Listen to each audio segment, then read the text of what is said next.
네, 안녕하십니까? 예, 김도익입니다. 예, 반갑습니다. 굿모닝 작전 6부 맡고 있습니다.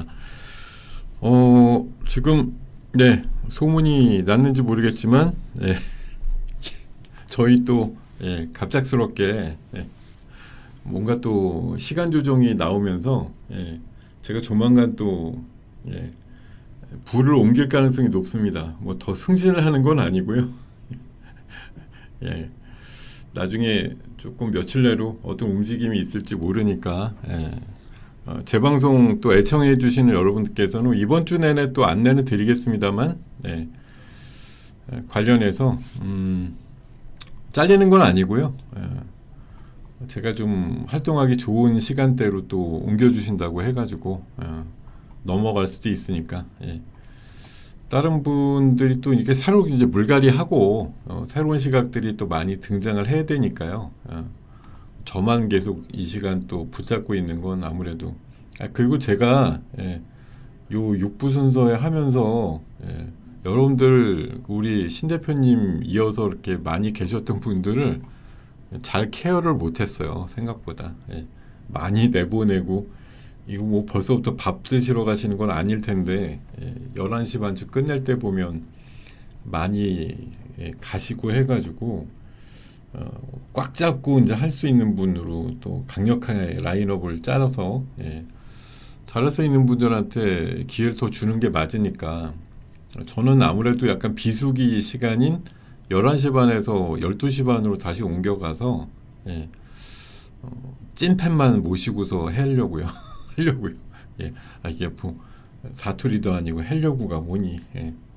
자, 지금 시장 흐름은 제가 지금 잠깐 뭐 이동과 관련해서 말씀드리면서 웃음기가 살짝 있었지만 용서해 주시고 시장 보면 오늘 별로 안 좋습니다. 뭐 이게 우리 시장은 어떻게 보면은 그 이번 연휴가 뭐 엄청 긴 건 아니었지만 보통은 설 연휴 그리고 추석 연휴 이런 거 끼고서 앞뒤가 바뀌는 경우가 의외로 많은 시장이거든요. 예. 예.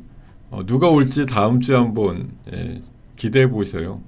누가 올지 저는 알지만 말씀은 안 드려. 굉장히 궁금하게 만들어야지. 나중에 다음 주쯤 아마 확인이 가능하실 것 같습니다.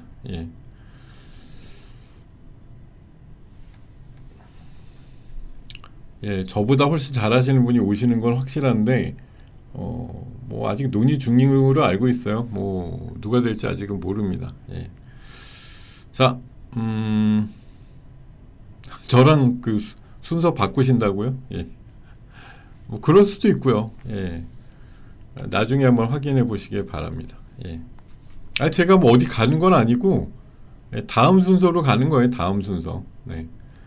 다음으로 원래 하던 제가 몇 달 동안 계속 하던 게 7부였으니까 7부 가서 그냥 저만의 세계를 구축해서 또 하는 걸로 그렇게 바뀌는 거다 보시면 되겠고요. 자, 오늘 제가 수익 플러스 시간에 맨날 말씀드린 이것도 몇 번 이제 소개드릴 날짜가 안 남았는데 자, 수익 플러스 시간에 말씀드렸던 이슈가 나름대로 오늘 전기요금이라든가 히토류 이슈를 말씀을 드렸거든요. 그래서 자, 이게 전기요금은 이제 대통령이 지난 그 연휴 전에 수석 보좌관 회의, 수보회의라고 하죠. 수보회의. 거기에서 이제 전기요금 인상에 대해서 필요성을 언급했다. 당장은 아니더라도 중장기로 보면 올려야 되는 거 아니냐. 국민의 동의가 필요하다. 뭐 이런 구해야 된다. 이런 얘기를 했어요. 이게 역대 정권에서도 사실 뭐 전기 계속 올리려고 했는데 그때마다 이제 뭐 전기값을 올리면 어떡하냐 이런 이제 원성들도 많고 이래서 사실 생각보다 전기값을 많이 못 올렸거든요. 산업용 전기만 최근에 한 70% 올렸죠.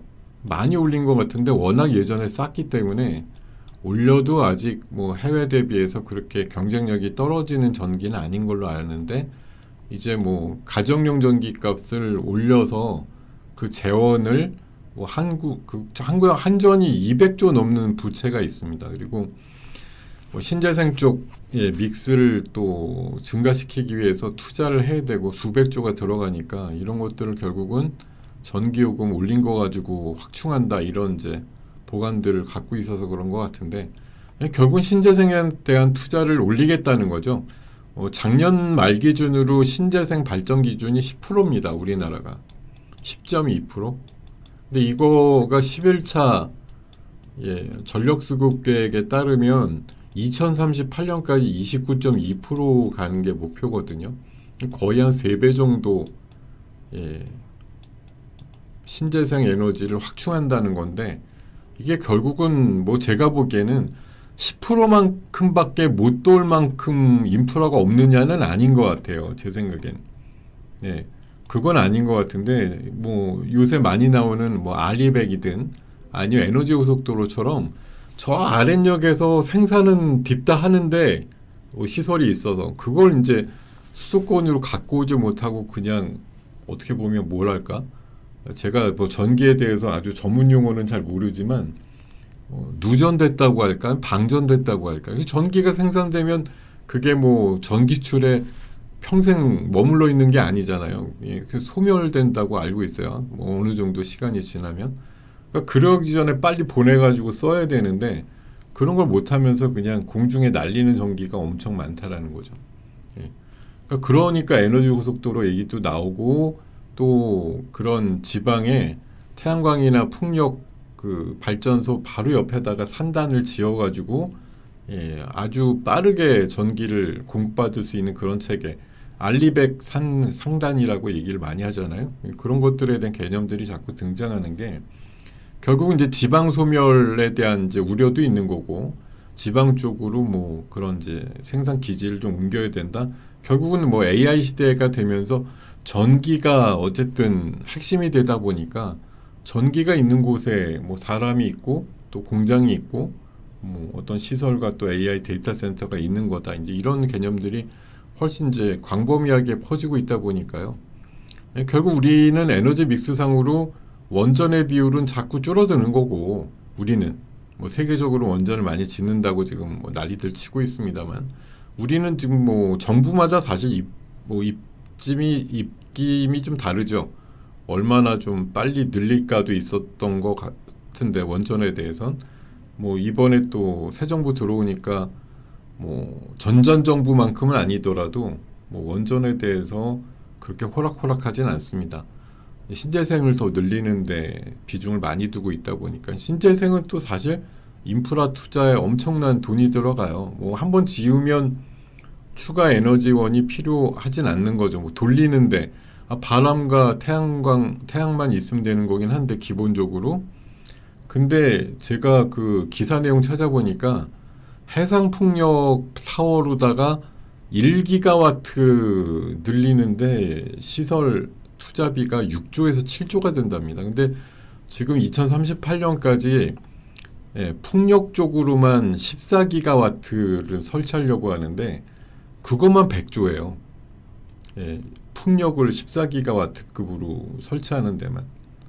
그러니까 우리가 지금 제가 알기로는 우리나라 발전 용량이 지금 한 110, 120 요 사이 정도 된다고 알고 있는데 신재생이 지금 뭐 풍력 쪽으로 얼마 없는 거예요. 근데 그걸 지금 14기가와트까지 늘린다고 하는 거거든요. 뭐 태양광도 더 늘리겠지만 어쨌든 그러면서 소요되는 송배전 또 ESS 뭐 포함해서 많은 부분에서 투자 비용들이 엄청나게 들어가고 이런 것들을 이제 전력요금 현실화를 통해서 마련을 해야 된다 이런 이제 얘기들이 나오는 겁니다. 그러다 보니까 오늘 뭐 전략주로 당연히 한전이 수혜를 받겠다. 뭐 빠르면 4분기부터라도 공론화 해가지고.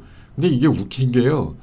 이게 빨리 하려면 연내에 어떻게든 뭐 해야지. 또 내년 봄 돼 보세요. 그러면 또 지방선거 있잖아요. 그러면 뭐 전기값도 못 올려. 뭐 각종 뭐 기자체 뭐 이런 쪽에서 다 동결하자고 많이들 얘기를 할 텐데 쉽게 못 올리는 거죠. 사실 생각보다 때마다 이런 것들이 막 걸리고 해가지고 결국은 좀 얘기 나왔을 때 동력이 있고 할 때 빨리 올리는 게 낫다 이렇게 생각하겠지만 이제 퍽퍽한 서민들의 삶을 생각해 보면 전기를 막 올리는 게 마땅치도 않고 또 산업 경쟁력도 떨어지죠. 예. 결국은 좋은 방법은 신재생이 지금 현재 발전 단가가 비쌉니다.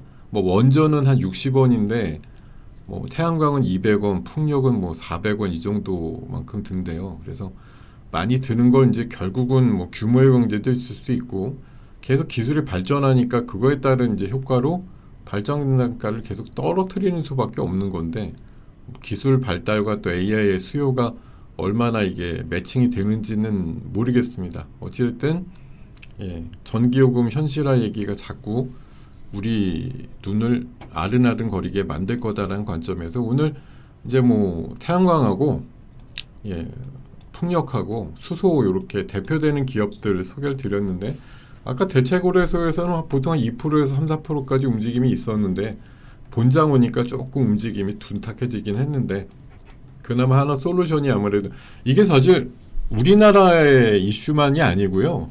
미국에서 잘 아시겠지만 금요일날 그 태양광 풍력주가 많이 올랐어요. 뭐 썬런이라고 하는 그 태양광주는 30% 이상 오르기도 했었거든요. 그래서 퍼스트 솔라도 한 10%인가 뭐 이렇게 올랐고 또 풍력주도 올랐고 미국에서도 이제 이 신재생 발전에 따른 보조금 이슈가 원래는 뭐 대폭 안 준다 이랬었는데 이번에 뭐 규정이 어떻게든 새롭게 좀 개정이 되면서 보니까 의외로 받을 수 있는 길이 있다 이렇게 얘기가 나오면서 풍력주, 태양광주가 금요일날 미국에서 많이 올랐거든요. 그런 그림을 오히려 우리나라 주식들이 많이 못 따라하고 있어요. 생각보다. 저는 오늘 한 두 자릿수 나오는 애들도 있을 걸로 봤는데 생각보다 그냥 한전이 제일 세다. 이 정도인 게 조금 아쉽긴 하고요. 그래도 또 오후에 갑자기 또 난리 날지도 모르죠. 이런 재료가 있어요. 지금 전기요금 오를 수밖에 없다 이런 거고 에너지 고속도로 여기에만 지금 송배전 한전이 추산하는 게 72조거든요. 이렇게 구축하는데 이 돈들 어떻게 마련할 거냐. 그러니까 전기요금 올려야 된다 이런 얘기가 나오는 거고 그리고 이제 히토류 중국에서 지금 서방 기업들한테 통보해가지고 너네 히토류 비축해 놓지 말아라. 그거 걸리면 이제 히토류 안 준다.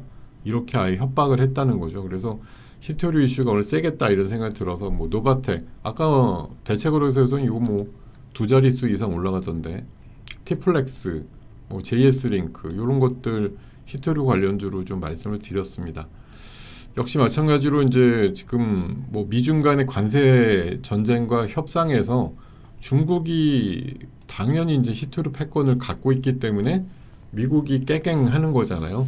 이런 것들이 좀 쉽게 뭐 탈피하기가 어렵고 저는 뭐 계속 말씀드리지만 우크라이나 휴전을 트럼프가 그렇게 하고 싶어하는 것도 결국 저는 뭐 내심 우크라이나에 이제 많이 쌓여 있는 히토류에 대한 개발 이런 걸로 이제 중국하고 좀 관계를 빨리 끝내고 싶은 생각이 많이 든다고 생각하는 건데 뭐 생각만큼 이해관계가 있고 뭐 그거 역시 푸틴이 모르겠습니까? 그러다 보니까 이게 트럼프가 중국한테도 히토류 갖고 깨갱인데 제가 알기로는 우크라이나 영토를 차지한 그 지금 현재 뭐 러시아라고 이제 우기고 있는 지역 이름은 제가 잘 모르겠어요. 근데 그 지역이 또 그렇게 또 히토류가 많대요. 그래서 이게 아마 제가 알기로는 뭐 내심 뭐 엊그저께 둘이 만나서 얘기하는 가운데 뭐 그쪽 개발이나 이런 거 미국한테 어느 정도 해줄 테니까 뭐 기존에 점령한 영토 다 인정해주고 뭐 여러 가지 우크라이나한테 불리한 식으로 해서 뭐 평화협정 또는 뭐 휴전되는 쪽으로 가보자 이렇게 제한 아닌 압박을 했을 것 같아요. 제 생각에는 뭐 중국하고 러시아도 어떻게 보면 한편인데 중국에서 히토류 갖고 압박받고 있는 거 우리가 해결해 줄 테니까 우리도 뭐 도와달라 이렇게 푸틴이 얘기했을 확률도 높고 이게 도와달란지 아니면 뭐 강압적으로 했는지 모르겠지만 트럼프가 사실 어떻게 보면 강한 사람들은 매우 이제 뭐 좋아한다고 할까 이러면서 좀 설설 기는 게 좀 있고요. 뭐 미국 대통령이 아니 결국 회담 전이나 이렇게 되게 세게 얘기한 거에 비해서는 뭐 용두사미로 끝나다 보니까요.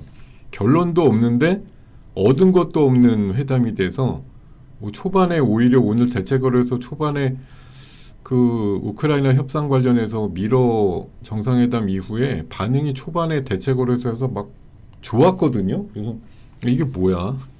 결론이 없이 노딜로 끝났다는데 왜 좋지?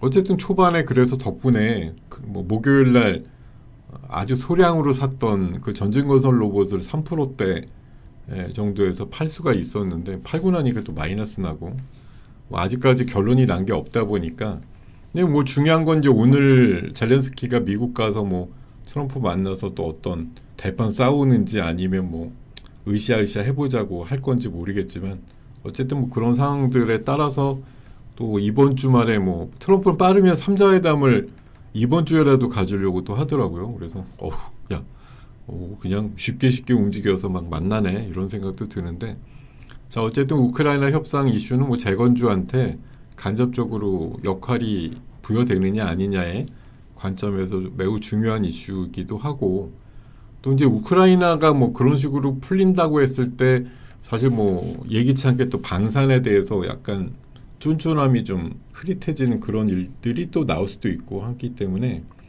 연계되어 있는 그런 섹터들이 있다는 측면에서 관심도가 큰 부분이다라고 볼 수밖에 없어요.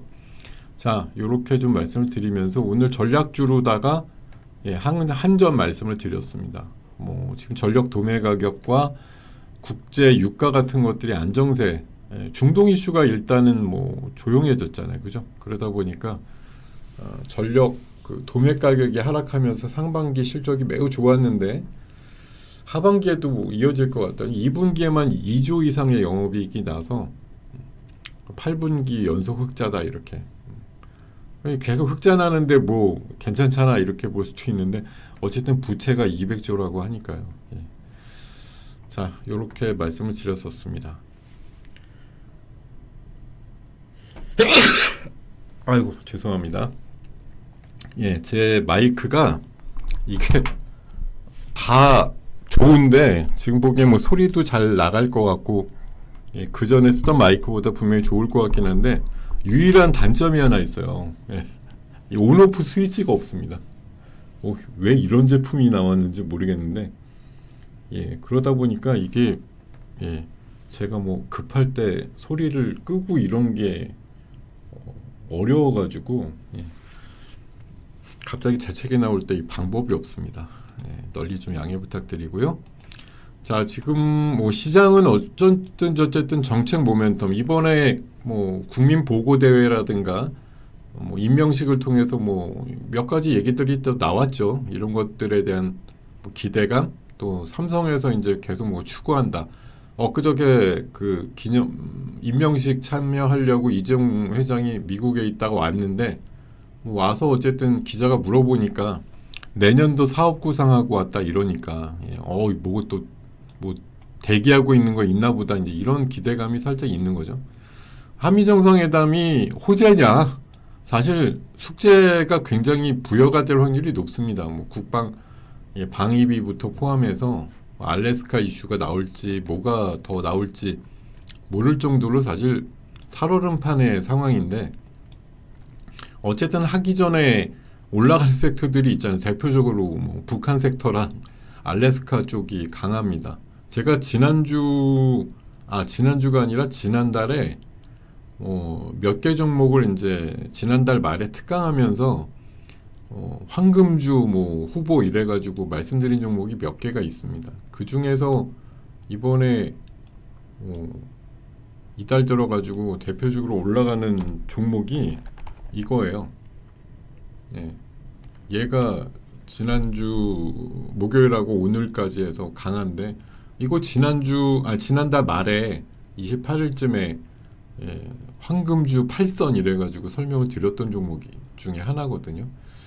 굉장히 좀 좋지 않았나 그런 생각이 좀 많이 들고 또 하나 좋았던 게 한중 NCS 같은 것도 종목 중에 하나였는데 뭐 오늘은 조금 내리지만 8월달 들어서 한 20%급 상승이 나오기도 했습니다. 그리고 제일 백미는 제가 진짜 다 이미 시세가 났으니까 공개를 드리지만 이거예요. LG 디스플레이. 제가 7월 말에 조금 움직이는 거 한 번 움직이는 거 보고, 아, 이거 이제 깨어난다. 이렇게 말씀을 드렸었는데, 지난주 후반 정도에 한번 세게 올라가지고, 10,000원짜리가 13,000원 가면서, 나름대로 좀 슛이 나왔죠. 이런 것들, 몇 개쯤 지난달 말에 소개를 드렸던 기억이 있는데, 이게 결국 좀 덜 간 거, 안 간 거 중에, 이번에 이제 8월달 이슈에 또 맞춰가지고 흐름들이 좀 나온 것들이 있었다 이렇게 볼 수가 있겠죠.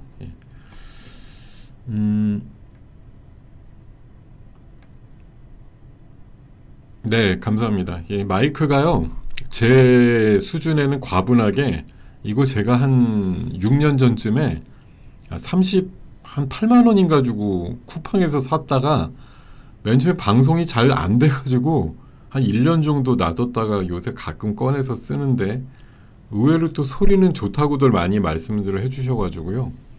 평가는 잘 받고 있습니다. 갑자기 저 군산에 있는 저 세진중공업이 갑자기 10% 올라가네요. 뭐 지금 원래 지난번 한 달 전쯤인가요? 그 군산항을 뭐 MRO를 할 거냐 아니냐 뭐 이런 거에 대한 얘기가 있었는데 계속 뭐 영도 쪽하고 해서 HJ중공업 중심으로 가더니 오늘은 갑자기 세진중공업이면 진짜로 뭐 일부 HD중공업 뭐 약간의 시설이 있는 군산항 이쪽도 지금 약간 좀 정치적으로 약간 맞닿는 부분이 있긴 한데 아무래도 정치적인 고려를 하게 되면 오히려 군산항 쪽을 뭐 지정을 할 수도 있죠. 어떻게 보면 배려를 한다고 보면 그런 느낌도 약간 있네요. 지금 세진이 강한 거 보니까 약간 그 검토 얘기가 나오지 않았나 그렇게 좀 생각이 들어요. 자, 그리고 여러분들 감사한데요. 뭐 질문 좀 올려주세요. 지금 몇 분 질문 주셔요. 오늘까지 아니죠. 제가 뭐 그만할 때까지는 6부 맡고 있는 거고 아마 다음 주로 예상하는데 다음 주부터 7부 가가지고 할 확률이 지금 한 80%쯤 됩니다. 근데 우리 한경이 또 하다 보면 일주일 더 가자 뭐 이럴 수도 있고 꼭 날짜가 지켜지지 않는 면들이 가끔 있어서 생방송 같은 느낌인데 어쨌든 지금 지난주에 얘기 나오기로는 여러분들과 다음 주부터는 7부에서 만날 가능성이 높다 이렇게 현재 알려져 있으니까 참고하시길 바랍니다. 자, 그리고 어쨌든 뭐 요런 이제 말씀드렸던 종목들에 대한 뭐 움직임 이런 것들 가지고 좀 조명을 좀 받았던 바도 있고요. 뭐 시장은 지금 한 25포인트에서 한 40포인트 사이에서 아직까지는 조금 어렵습니다. 왜냐하면 뭐 수급이라는 게 뭐 지금 일부 연기금이 조금 들어오는 왔는데 어쨌든 외국인이 현선물 다 팔고 있고 뭐 개인 중심으로 일단 수급이 나오다 보니까 뭐 시장이 개인들이 뭐 지수 치고 올리면서 사는 분들은 아니니까 아무래도 조금 지수 상승에 있어서는 흐름이 약하다 이렇게 볼 수가 있겠고요. 아까 노바텍 10몇 프로 올라가던 애가 좀 갑자기 마이너스 5%가 됐네요. 참 알다가도 모를 일입니다. 엄청나게 아까 좋았는데.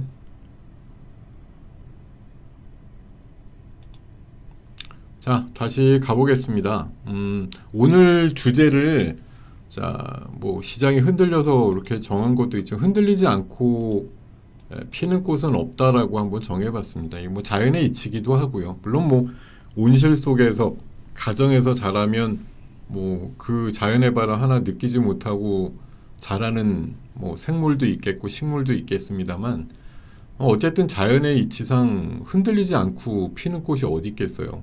그 강한 비바람에도 결국 살아남아서 결국은 꽃을 피우는 그 뭐 꽃이 되든 어떤 자연의 섭리라고 하는 건 결국 고난이라든가 고통이라든가 게 수반되지 않는 그냥 뭐 무균 상태에서 그냥 배양되는 그런 건 거의 없는 거니까요, 사실.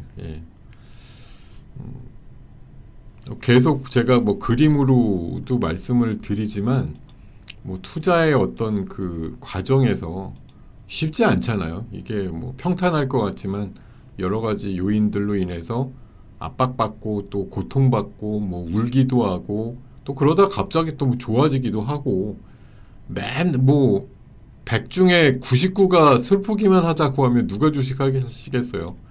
지금 뭐 제가 계절적이거나 이제 기간적인 개념으로 보면 좋은 거 40, 안 좋은 거 60 이런 거 같습니다. 그러니까 안 좋은 거에 보합도 들어가 있다고 보시면 돼요. 내가 기권 투자를 해놨는데 왜 안 올라? 이렇게 보는 것도 60 포함해서 뭐 하락까지. 그러니까 어떻게 보면 사실 투자의 관점을 제가 뭐 30여 년 저도 느껴보면 사실 좋았던 순간보다는 안 좋았고 지리한 순간이 훨씬 많았죠. 근데 그 좋았던 잠깐의 그 순간을 위해서 내내 참고 이러는 거지. 자, 지금 시장 자체가 그래요. 이게 우리가 연휴 전까지 보면은 뭐 7월까지 좋았단 말이에요. 예, 막 1등을 했다. 전 세계에서 넉 달 동안 움직인 거 보면 1등이야. 뭐 이렇게 평가를 받을 정도로 1000포인트 올랐습니다. 1000포인트. 4월부터 7월 말까지 해서 1000포인트 움직였는데 자, 근데 이제 8월달 들어오면서부터 이게 한 달 사이 주가 상승률 보니까 우리는 0.3밖에 안 갔다. 22등이다.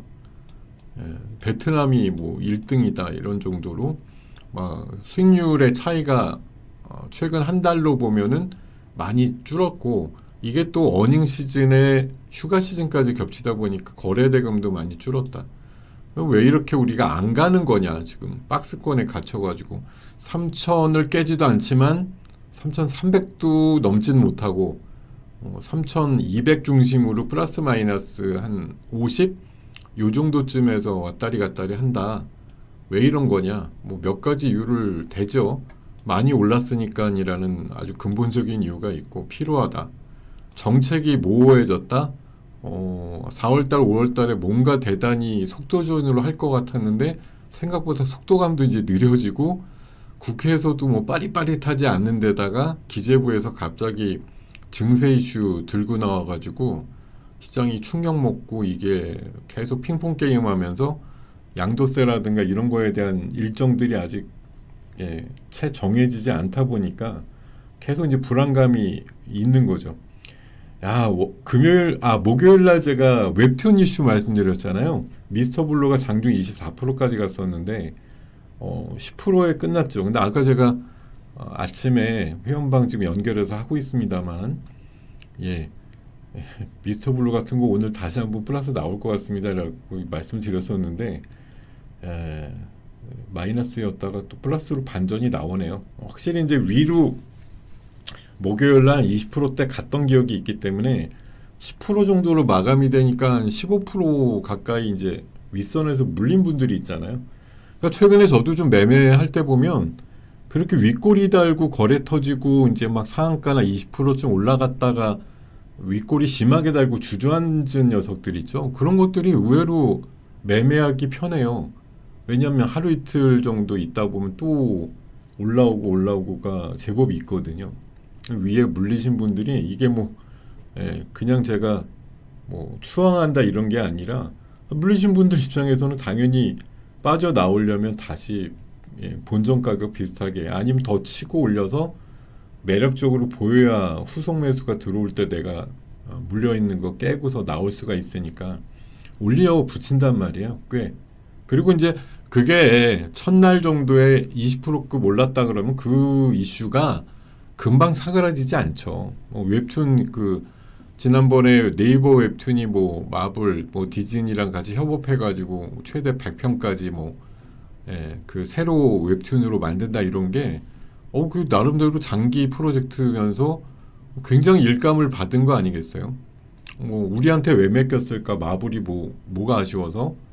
어쨌든 그런 협업을 한다는 것 자체가 제 생각 캐대언의 후광 효과라고 또 볼 수도 있습니다. 어쨌든 네이버가 그런 식으로 역할을 하게 됐다는 것 자체가 굉장히 좀 의미 있다라고 본 건데요. 예. 자, 10시 반이네.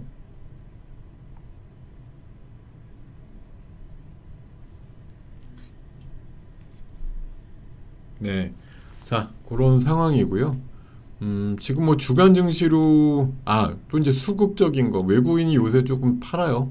그리고 실적이 2분기 때 물론 뭐 되게 잘 나온 기업들도 여러분들 수중에 있겠지만 의외로 잘 안 나온 기업들의 비중이 많아요. 이번 2분기 실적에서. 경기 침체도 좀 우려되는데 기업들의 실적도 줄어들었다 이런 평가들이 꽤 나오고 있는 것이죠. 이번 주간 증시만 보더라도 또 이슈가 많습니다. 관세, 반도체 관세 있죠.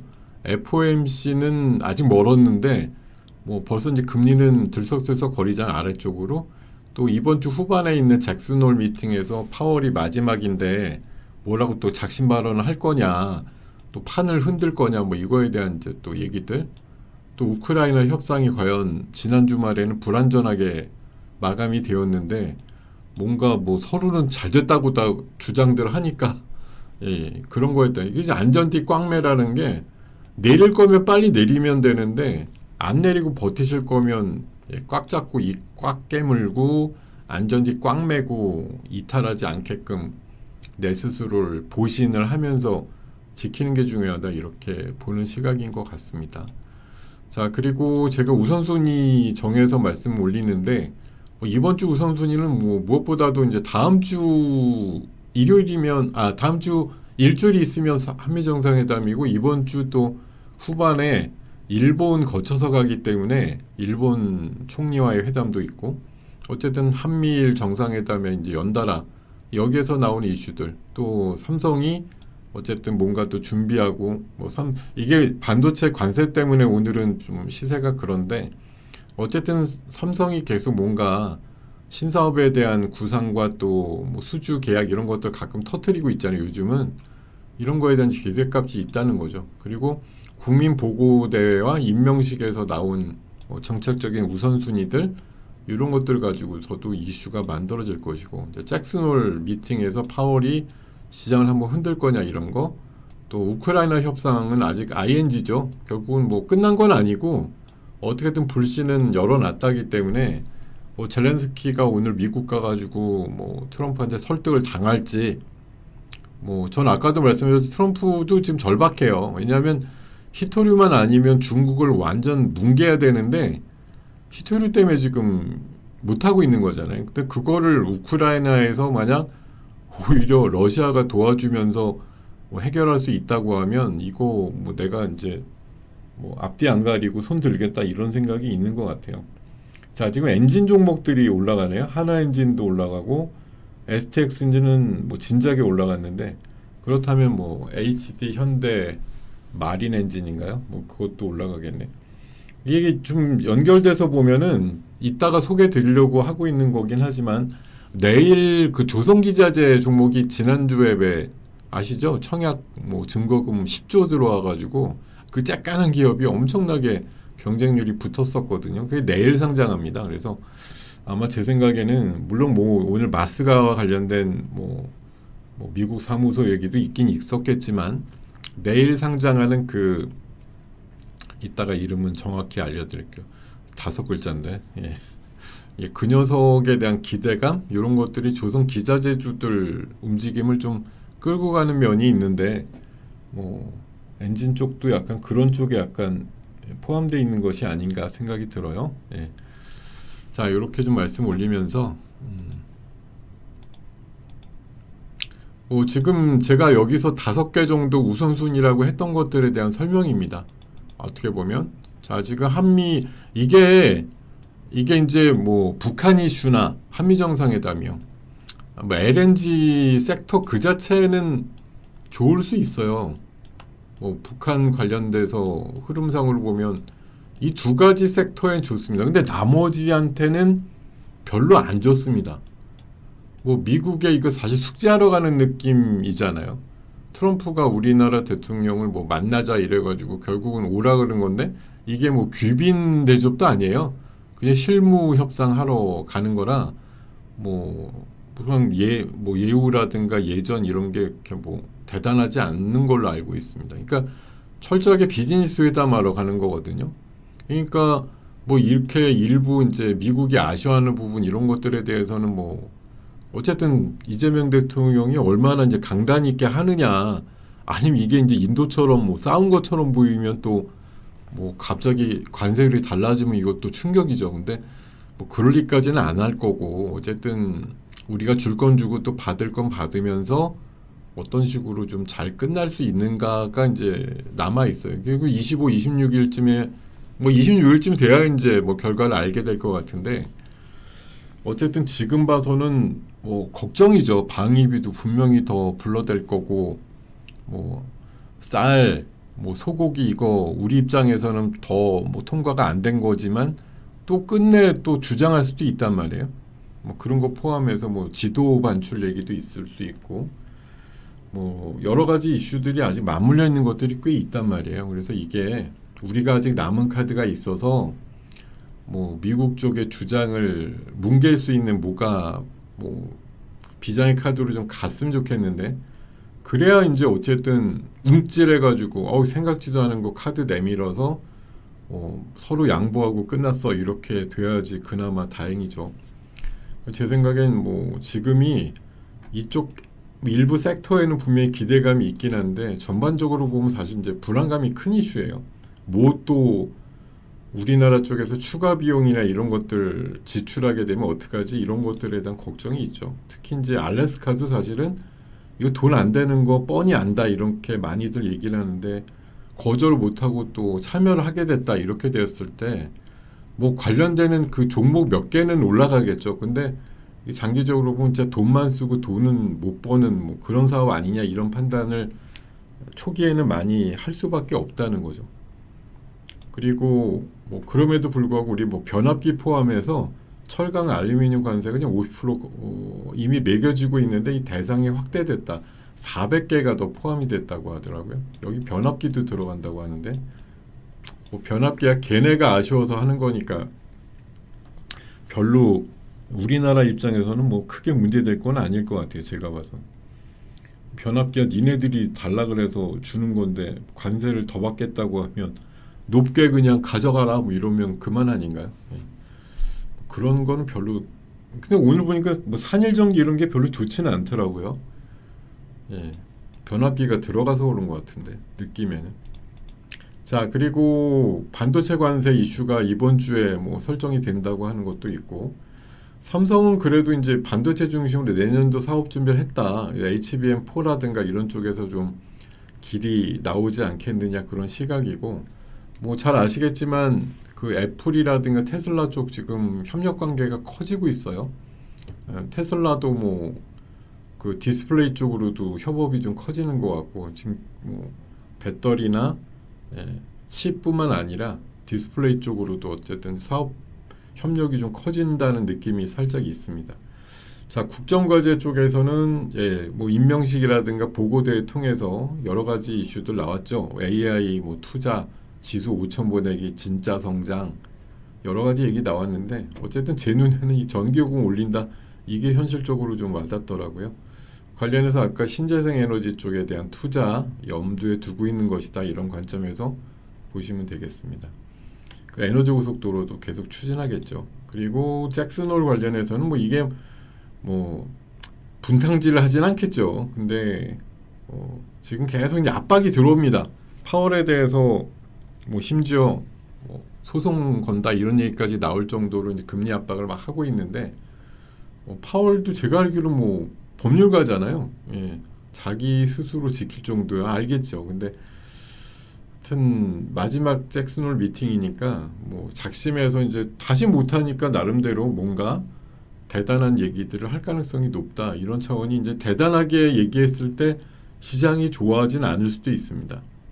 지금까지는 뭐 안정감 있게 독립적으로 해왔다 이런 평가가 주류긴 하죠. 물론 트럼프의 입장에서야 뭐 천하의 나쁜 놈 이렇게 멍청이 이렇게 표현을 받습니다만, 어쨌든 무난하게 해왔다 이런 평가인데, 마지막까지 뭐 꼬장꼬장 할지 아니면 9월 달에는 뭐 여지가 있다라고 그나마 부드럽게 나갈지, 뭐 이런 부분들에 대해서 좀 시장이 주목할 것 같고요. 그리고 우크라이나는 진짜 모르겠어요. 뭐 오늘 반응 보면 아침에 약간 설레발 떨어가지고 초반에 뭐 플러스 막 6, 7%쯤 만드는 종목들도 있었는데 그게 결국은 해석의 문제거든요. 이게 노딜이다. 어떤 딜도 없이 그냥 얘기만 서로 하다가 자화자찬하다 끝났다. 이거냐? 아니면 후속회담 바로 할 거고 지금 유럽 정상들이 트럼프 만나러 지금 미국으로 막 달려간대요. 이게 그거죠. 나중에 이제 협상 뭐 휴전을 하든 평화협정을 하게 되면 재건의 이슈가 나올 때 이제 이게 유럽 지금 뭐 패싱 당할까 봐 엄청 걱정들 하거든요. 트럼프가 지금 자기 맘대로 막 멋대로 재단을 하니까 그 우크라이나 전역에 대해서 얼마나 줄을 긋고 여기는 뭐 여기 여기는 또 딴 나라 뭐 어떤 식으로 뭐 구획을 정해줄지도 모르겠는데 뭐 그럴 때 어쨌든 참여 가능하게끔 하려고 이렇게 발 하나 걸쳐 놓으려고 꽤 찾아가는 것 같고 일단 젤렌스키도 오늘 밤 일정으로 아마 가는 걸로 알고 있어서 가서 도대체 어떻게 될 거냐. 근데 지금 오늘 어저께 밤늦게 나온 거 보면 뭐 미국의 그 러시아 이 우크라이나 특사죠. 러시아가 우크라이나 일부 지역 양보를 한다더라 뭐 이런 얘기도 있는데 사실 지금 땅 따먹기 게임을 막 하는 와중인데 뭐 진짜 어디가 알토란이고 어디가 축정이냐 이런 것들 서로 이제 셈법이 다르다 보니까 어쨌든 영토 뭐 정리를 좀 해야지 휴전이 될 것 같은데 기본적으로 쉽지 않은 거죠. 서로 원하는 땅이 뭐 비슷할 수도 있고 이러니까 뭐 등가로 바꾸는 거냐 이거에 대해서 좀 설왕설래가 있는 것 같습니다. 이런 얘기들도 있고요. 그리고 어쨌든 뭐 저는 진행 중이다 이거기 때문에 완전 아직 빠지는 건 아니고 뭐 휴전협정이라든가 어떤 뭐 휴전의 평화협정의 어떤 진전 이거에 따라서는 분명히 주가 움직임이 좀 한번 튈 수도 있다. 근데 사실 이제 재건 쪽에 있어서 우리가 괄목할 만한 어떤 뭐 참여나 이런 것들은 생각보다 어려울 겁니다. 직접적인 지원이 좀 약했기 때문에 그렇게 좀 생각이 들고 물론 뭐 미국 끼고서 어떻게 될지 모르겠지만 기본적으로 그렇게 좀 생각이 들고요. 자 그리고 캐데언 뭐 사실 빚자온 개살구입니다. 1조 원 이상 수익이 났는데 뭐 우리나라가 참여한 바가 없고 지분 투자가 없었으니 번거에 없죠. 그냥 무형의 이미지 상승 그리고 어쨌든 유형으로 보면은 우리나라 관광객이 훨씬 늘었다. 또 우리나라에 대한 구글링 뭐 그런 데이터가 올라갔으니까 그거에 따른 이제 효과들이 일부 우리나라 뭐 상품의 매출이라든가 또 내방 관광객의 뭐 숫자라든가 이런 것들 의미 있게 좀 만들었다 이런 관점에서 의미가 있었을 텐데 어쨌든 직접 뭐 이런 작품을 통해서 번 회사는 이론적으로 보면 거의 없다는 얘기고 특히나 글로벌 라이센서라 그래서 뭐 글로벌로 먹히는 IP를 갖고 있는 그런 이제 기획사라든가 플랫폼 이런 것들이 우리나라는 50걸 안에 하나도 없다는 거예요. 제가 알기로는 뭐 일본만 해도 한 7개인가 있는 걸로 알고 있는데 50걸 안에 우리나라는 하나도 없다. 그러니까 이게 그냥 아쉽다 이거죠. 그런 와중이고 아침에 잠깐 시세가 나올랑말랑 했었는데 뭐 뉴 같은 경우가 실적도 좋았고 이번 상반기 여름 영화 시장에서 뭐 좀비 딸이라고 혹시 여러분들 보셨습니까? 저는 솔직히 안 봤는데 뭐 조정석 배우가 나온 건데 400만을 돌파해서 이 F1보다 지금 몇만이 더 많아요. 그 정도로 나름 선전했다.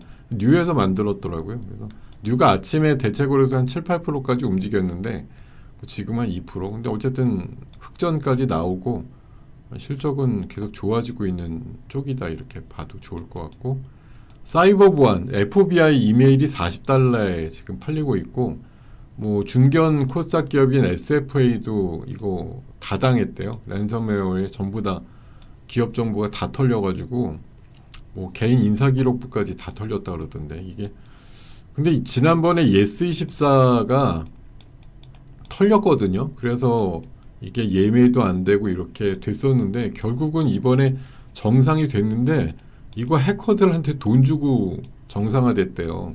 방법이 없어가지고 결국은 한 40억 정도 준 것 같아요. 잡손실로 40억이 잡혔더라고요. 48억인가 이렇게 잡혔던데 이렇게 주고 도로 돌려받아야 돼. 지금 뭐 뭘 걸어놔가지고 도저히 접근이 안 되게 해놓은 거니까 이런 것들이 앞으로 많이 늘어날 거라는 거죠. 그러니까 앞으로 사이버 보안 이슈가 지속적으로 발생할 거다, 이런 관점도 좀 기억을 하실 필요가 있을 것 같고요. 그리고 네, 비만 이슈, 오늘 아침에 뭐 비만주들 살짝 좀 강했었는데 제가 이 이슈 가지고서 아까 초반에 뭐 비만 인구가 워낙 많아진다, 2050년 되면 전 세계 인구의 반이 비만이다, 비만 시장은 뭐 계속 확대 일로라는 그런 게 가능할 것 같고, 특히나 이제 주말 사이 연휴 사이에 나왔던 뉴스 중에 전 이거에 주목했어요. 위고비가 그 메시라고 하는 간염 이 치료제로 FDA 승인받았다 이러길래, 지난주에는 한번 그 위고비가 원래 비싸잖아요, 마운자로보다. 근데 한 25% 비싸거든요.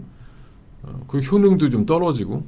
근데 이제 우리나라에 대해서 지난주 막판에 40% 가격 인하한다 그래갖고 40% 인하하면 마운자로보다 뭐 성능은 좀 떨어지지만 가격적인 메리트는 좀 있네, 이런 시각이었는데, 메시라고 하는 나름대로 저 시장이 꽤 커요. 저기 치료제로 승인받았다고 하니까 이제 위고비 관련주가 좀 올라가겠지, 이런 생각이 들었고요. 아까 블루엠텍을 그래서 아침 시가 매매 해가지고 4%급 매매 수익 올리고 방금 나왔습니다. 방금이 아니라 아까 시작하고 한 10여 분 만에 나왔는데, 오늘 요런 이제 재료에 좀 충실하게 움직일 종목이 뭔가 이렇게 봤는데, 어쨌든 블루엠텍이 좀 가능성이 높더라고요. 뭐 옛날에 작년도에 출시할 때도 위고비 유통이 한 7-80%는 차지한다, 이렇게 나왔던 기업이기 때문에 오늘 관련주로 좀 가능성이 있었다고 봤고, 나름대로 뭐 작은 성과를 올리고 나왔다, 이렇게 말씀을 드립니다. 자, 그리고 빌 게이츠, 엄청난 분인데 이분이 지금 3년 만에 우리나라 오는데, 사실 빈곤국의 백신 보급 프로젝트 쪽이에요. 이 양반이 뭐 IT 쪽으로 오는 사람은 아니거든요. IT 아닙니다. 이제 거의 뭐 백신 보급하는 진짜 전도사 같은 느낌인데, 이게 많은 기업들이 있지만 유바이오라고 아시죠? 유바이오로직스, 콜레라 유일 백신 만드는, 얘가 오늘 세요. 뭐 어쨌든 와서 만나는 여러 뭐 SK 바이오사이언스도 있고 LG화학도 있지만, 어쨌든 제가 알기로는 콜레라 이 백신을 세계에서 유일하게 만드는 회사가 유바이오로직스 아닌가요? 이게 아무래도 제일 좀 튀는 거죠. 그런 시각이 있는 거고. 자, 그리고 뭐 샘 엘트먼이 AI 구축에 수조 달러 쓰겠다, 이렇게 얘기를 했는데, 이거 이제 의문이 드는 게, 수조 원도 아니고 수조 달러예요. 네가 있냐, 수조 달러가? 결국은 뭐 자금도 끌어모아고 쓰겠다는 얘기. 지금 오픈 AI의 시가총액 아직 상장되지 않은 회사인데 최근에 투자를 계속 받잖아요. 지금 예상되는 시가총액이 한 680조 정도 됩니다. 뭐 삼성의 한 1.5배? 뭐 근데 이게 사실 680조가 말이 680조지, 수조 달러라고 하면 이게 엄청난 거 아니에요. 뭐 1조 달러라고 해도 이게 우리나라 또 보면은 1300조 뭐 이런 건데, 수조 달러 그러면은 뭐 몇천조 이렇게 되는 거 아닙니까? 이게 지금 뭐 없는데 어디서 갖다 쓰는 거냐. 이게 그리고 AI 구축하는데 이 얘네만 수조 달러? 이렇게 많이 투자해서 과연 얻어낼 수 있는 게 있는 거야? 이런 거에 대한 의심이 계속 있는 거죠. 그러니까 버블하고 실적이 어느 정도 나오기 시작해요. 이거랑 이제 계속 경계선에서 다툼이 있는 겁니다. 그리고 또 폴더볼, 오늘 아까 파이넴텍 제가 아침에 이 뉴스 가지고 찍어놨었는데, 자, 뭐 삼성 폴더볼 잘 팔려가지고 애플 추격하고 있다. 애플이 내년부터 이제 폴더볼 내놓죠. 근데 일반형은 내후년부터 내놓는다, 이래가지고 파이넴텍이 2분기 실적이 안 좋아서 최근에 조금 주춤하고 또 투경도 묶여 있거든요. 근데 오늘 마이너스급에서 아까 10%대 올라가더라고요. 뭐 이런 뉴스에 좀 착안해서 봤으면 좋은 좀 접근이 있었겠다, 이런 생각이 드는데, 10,000원 밑에서 접근해서 오늘 뭐 8,900원 이상 아까 올라가는 그림이 나오던데, 자, 어쨌든 이제 폴더블 폰은 죽은 게 아니고 오히려 어떻게 보면 시장 확대에 대한 거, 그리고 뭐 경쟁자들이 이제 참여하게 되니까 훨씬 시장이 빨리 좀 늘어나게 된다, 이런 관점에서 보면 굉장히 좀 좋은 그림이 나오는 그런 섹터고, 뭐 지난번에 파이낸텍이 한번 시원하게 갔었잖아요. 그런 부분들이 좀 재현될 수 있다, 이런 관점에서 좀 보시면 좋을 것 같고, 그리고 새내기 관련주 이슈가 주말에 좀 나왔었는데, 뭐 13개 최근에 상장한 거 중에 7개가 최소한 공모가에서 한 50%에서 100% 가까이 올랐다, 이런 얘기고요. 9월달 가뭄은 9월달에는 상장하는 기업이 지금 한 2개인가 밖에 없어요. 8월까지는 있습니다, 꽤. 근데 9월달에는 많이 없습니다, 지금 현재 여러 가지 이유로 인해서. 그래서 지금 이번 주만 보더라도 오늘 같은 경우는 삼양캠텍이 들어왔고, 아까 제가 조선기자재로 말씀드린 에센시스라고 지난주 청약받을 때 일반 청약금 10조 몰린 회사예요. 조선기자재 뭐 통합솔루션 관련주, 전력 관련된.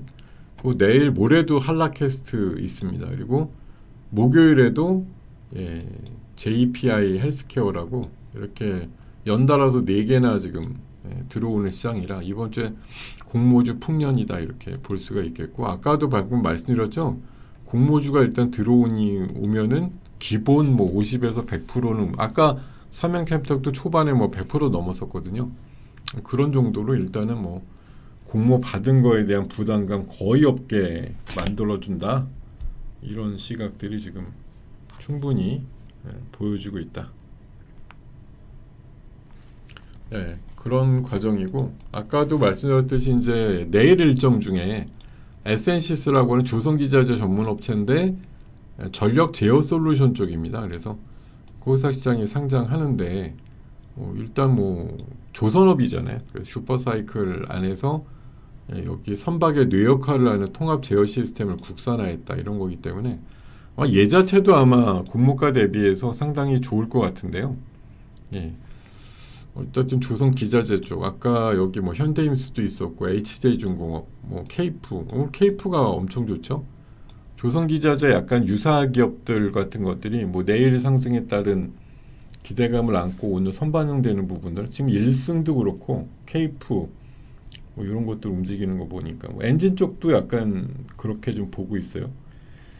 그런 분위기들이 좀 꽤 있지 않느냐, 그렇게 좀 해석이 되고요.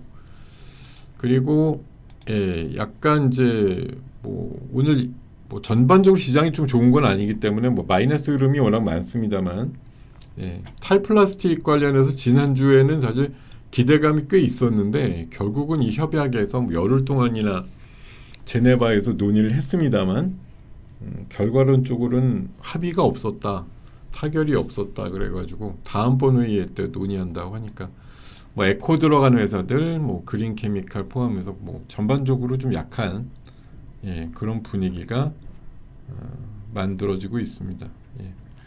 자, 이런 사항들까지 좀 정리를 해드렸고요. 오늘 리포트는 비나텍 전력 수요, 제가 오늘 못 꽂혔던 게 전력이라는 부분이라서 슈퍼 캐퍼시티를 만드는 회사, 내년부터 미국 데이터 센터형의 매출액이 본격 발생한다.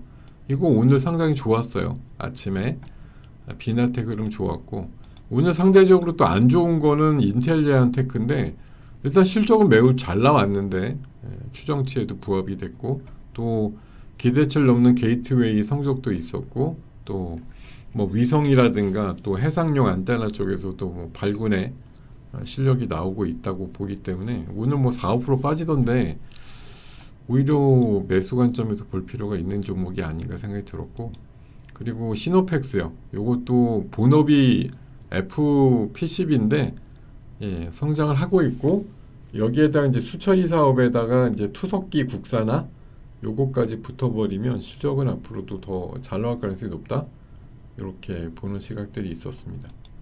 자, 계속 말씀드리지만 금리 인하에 대비하라고 말씀을 드려요. 자, 파월 주변의 인물들이 자꾸 떠나고 친트럼프계로 채워지고 있다, 연준이. 자, 오늘 아침 기준으로 보니까 금리 인하 확률이 원래 지난주 후반 초입에는 100%였어요. 100%에 오히려 금리를 0.5% 내린다고 하는 빅컷 확률도 일부가 있었는데 주말 사이 좀 넘어오면서 그렇지는 않고 다시 92%는 줄었고 동결 확률이 한 7% 이런 정도밖에 안 되기 때문에 뭐 지금 페드워치의 어떤 뭐 지금 방향성이나 이런 걸로 봐서는 아직까지 뭐 물론 한 달 가까이 남았습니다만 금리 인하의 확률은 굉장히 9월 달에는 높다 이렇게 말씀을 드릴 수가 있겠고요. 역시 마찬가지로 금리 인하됐을 때 나름 좋은 섹터들 유틸리티 한전이 여기 또 공교롭게 들어 있습니다. 저 바이오 알테오젠이 나쁜 게 아니고 뭐 매도 리포트 일부 나와가지고 좀 지난 목요일에 약했는데 오늘은 좀 반전이 있는 것 같고요.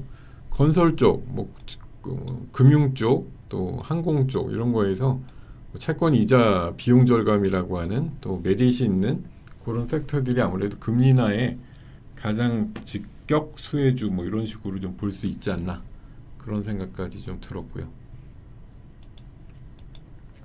자, 지금 말씀드리다 보니까 11시 55분 정도 되었는데 아이고, 네. 저한테는 질문을 진짜 하기가 싫으신가 봐요. 질문이 없어? 왜 질문을 안 하시지? 이제 며칠 남지도 않았으니까 종목에 대한 질문만 아니면 제가 아는 범위 내에서 성심껏 설명 드릴 테니까 질문 좀 올려주시기 바랍니다. 네, 여러분 왜 그러세요? 같이 놀아요. 자, 질문 좀 해주십사. 다시 부탁 올려요. 시간 아직 11시까지 주저주절 하다 보면 금방 가는데 여러분들 금방 좀 올려주시기 바랍니다. 뭐 궁금하신 거 갑자기 생각나시는 거 있거든 확 올려주세요. 자, 지금 시장은 아까 뭐 40까지 밀렸다가 25까지 조금 반등 주니 뭐니 하다가 다시 38이네요. 아까 방금 말씀드렸던 그 오늘 종목 리포트 중에서 찍었던 비나텍이 17%까지 올라가고요.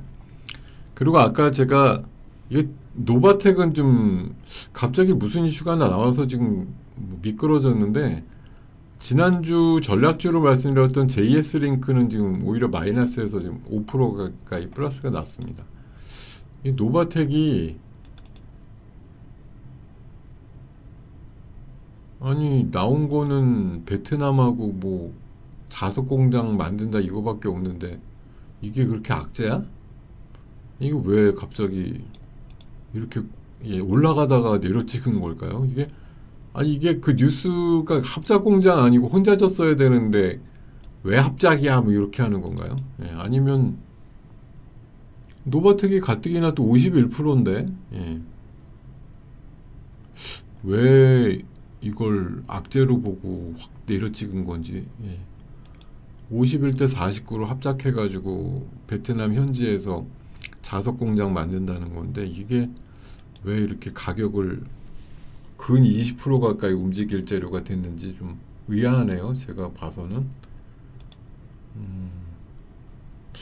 이상한데 이렇게까지 혼나야 될 이슈는 아닌 것 같은데 베트남 관세가 높아서요. 우리나라에 줬어야 되나요? 아니면 사실 이게 그 JS링크는 말레이시아에 짓는다 그래서 이슈가 돼서 사실 뭐 최근에 한 1년 사이에 한 7, 8배 올랐던 종목인데 그럴 수도 있겠네요. 뭐 말씀 주신 대로 베트남 관세가 어쨌든 뭐 줄었지만 20인데 관세 맞고 저거 뭐 성과 내겠냐 이런 거에 대한 해석이라는 말씀인 거죠. 그럴 수도 있겠네요. 진짜 어떻게 보면. 자, 의견 감사하고요.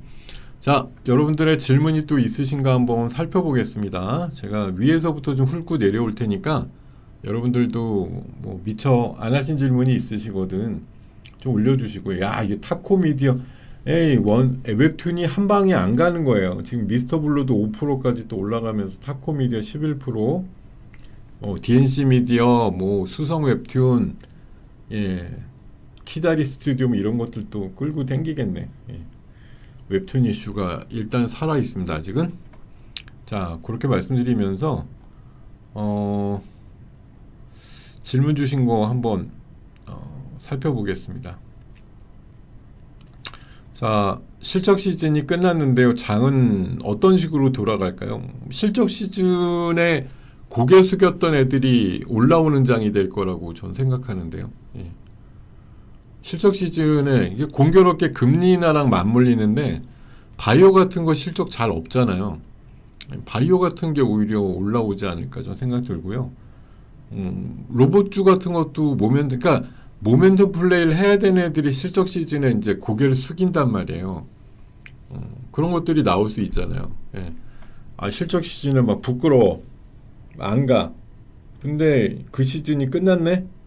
이렇게 보면, 이젠 좀 새로운 관점에서 봐야 될까? 이런 것들. 이제 모멘텀이 석 달 동안은 실적 이슈에 좀 휘둘리지 않을 거잖아요. 그러니까 그런 쪽에서 모멘텀 플레이가 가능한 섹터들이 움직일 수 있다? 이런 시각을 좀 갖고 계시면 좋을 것 같네요. 실적과 조금 무관한 애들. 당장 돈 안 돼도.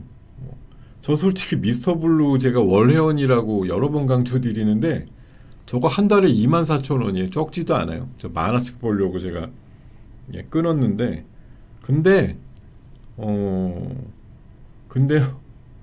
솔직히 볼 거 없어요. 근데 실적이 그렇게 좋지도 않아요. 1, 2분기 연속. 근데 지금 웹툰 얘기만 나면 올라가잖아요.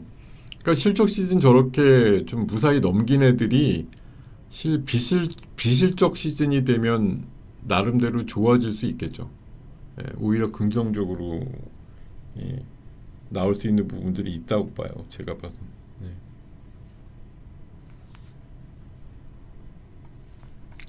자, 그렇게 말씀드리고 자동차 관련주가 금리 인하로도 수혜받을 수 있나요? 뭐 금리 인하라는 거 가지고 기본적으로 금리 인하의 수혜를 안 받는 기업은 기본적으로는 없겠죠. 하다못해 금리 인하가 어떤 쪽으로 수혜를 받느냐, 자동차 할부 금리가 낮아진다라고 얘기를 하죠. 자동차 할부 금리. 자동차 할부 금리 낮아져. 그래서 사람들이 조금이라도 뭐 리스나 할부를 더 한다. 이렇게 보는 시각도 있습니다. 그래서 자동차 뭐 금융 쪽 봤을 때 금리 낮아지는 것도 결국은 약간의 동인이 된다라고 얘기를 하거든요. 그런 쪽으로 해석하더라고요. 수혜받을 수 있다는 입장이죠.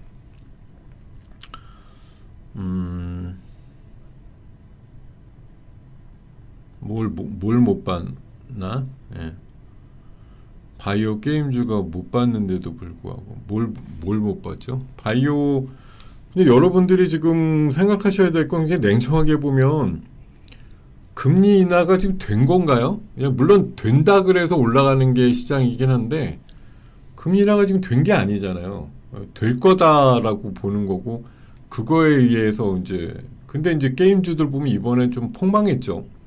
생각보다 실적들이 안 나와서 기대했던 애들이 약간 안 보여주고 이런 것들이 좀 있어가지고 금리 인하보다 더 심각한 건 본업에 대한 뭐 경쟁력이나 생존 이슈 아니겠어요? 대표적으로 뭐 펄어비스 같은 거라고 볼 수도 있겠는데 어쨌든 실적 안 나오는데 계속 희망 고문만 해대니까 못 참겠다 이러고서 뭐 주가가 낙폭이 커지는 그런 일들이 나오는 것처럼 실적이 받쳐주지 않는 게 가장 큰 뭐 이유가 아닐까 생각이 들고. 자, 그리고 네.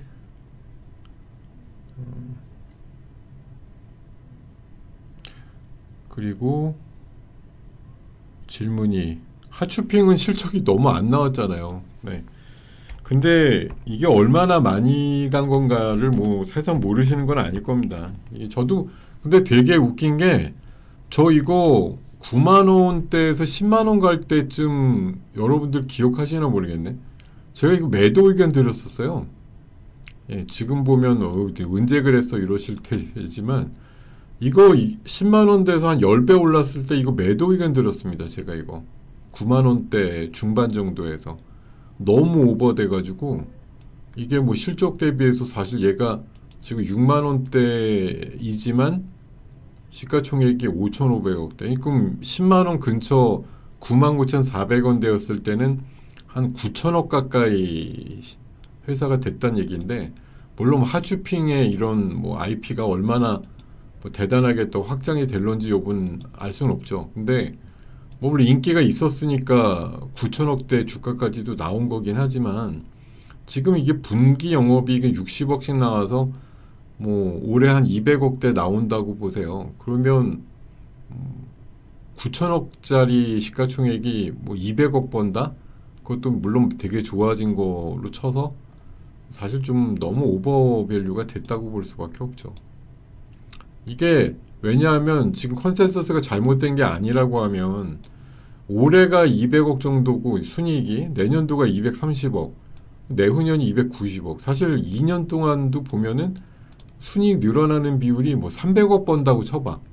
9천억짜리가 300억 벌면 그래도 30배인데, 이게 뭐 과하게 싸다 이런 인식이 별로 없을 거 아니에요. 지금 기대보다 좀 안 나왔다 이런 해석이 나와가지고, 뭐 지금 사랑의 하추핑이 안 팔리거나 이러진 않겠지만 어쨌든 주가는 확 부러졌다. 너무 사실 고공권이잖아요. 지금 뭐 이게 뭐 생각 같아서야 뭐 12만 원, 15만 원도 뭐 펩트론처럼 10,000원 하던 게 30몇만 원 가고 있는 것처럼, 뭐 물론 장기적으로 그런 그림이 나올 수도 있습니다. 지금 이게 한 번에 이제 궤적이 엄청나게 나온 거고, 조정받고 나서 뭐 이렇게 가지 말라는 법이 있나요? 뭐 사랑의 하추핑이든 뭐 다른 핑이든 엄청나게 글로벌 IP처럼 돼서 성공하지 못하리라는 법은 없습니다. 근데 다만 여기까지 갔던 흐름 이후에 이제 어느 정도 쉼이 필요한 구간에 또 공교롭게 좀 걸려들었다고 하면 약간 고민을 해야 되는 그런 가격대가 온 거죠. 제가 봐서는 뭐 기술적으로밖에 좀 대응하지 못할 텐데, 오늘 일단 실적 가지고 많이 부러졌으면 이게 빨리 한 일주일 내로 붙어야 됩니다. 7만 원, 5천 원까지. 그렇지 않으면 장기 방황을 하게 된다, 이렇게 해석을 하시는 게 맞고, 짧은 반등에 뛰쳐나오시는 게 유리할 확률이 높다, 이렇게 좀 말씀을 드리겠습니다. 근데 뭐 사실 8배, 9배 올라간 회사의 말로라는 게, 여러분들 생각에는 뭐 20배, 30배 올라도 싸요 이런 회사일 수도 있겠지만, 갖고 계신 분 입장에선 증권시장에 그 많이 도는 그 10배거라는 말이 괜히 나온 건 아닐 거예요. 20배거는 잘 얘기 안 하지 않습니까? 그러니까 주도주의 주도 섹터의 주도 종목이 10배 가면 대부분 완성입니다. 평균값으로 보면. 그것도 엄청난 거죠. 10배가 뭐 한 1년, 1년 반, 2년에 걸쳐서 갔다고 하면, 그 정도면 충분하지 않느냐. 뭐 진짜 뭐 뭘 만들었는데 그냥 다이아몬드가 만들어져 뭐 이런 거 아니, 금이 그냥 뭐 연금술사처럼 만들어져요. 이런 거 아닌 이상은 흐름이, 얘도 사실은 뭐 오래 걸린 것도 아니에요. 올해 연초에 10,000원대 했던 애입니다. 12,000원. 그게 지금 99,000원까지 한 8배? 불과 한 6개월 안쪽으로? 이 정도면 사실 글쎄요, 거의 뭐 천수를 누렸다 할 정도의 큰 상승 아니었을까? 뭐 10을 안 찍어줘서 아직 목표가 안 갔습니다, 이렇게 우길지 모르겠지만, 어쨌든 뭐 10,000원짜리가 99,000원을 갔다는 얘기는 누가 보더라도 사실 많이 진행됐네 이런 생각을 할 만큼 실제 시세가 많이 올라간 것이고요. 이거에 대한 뭐 반등, 이거 지금 제가 봐서는, 제가 여러분들한테 가끔 말씀드리죠. 대시세 난 거는 어느 정도에서 잡아야 된다? 저는 마이너스 50%라고 생각합니다.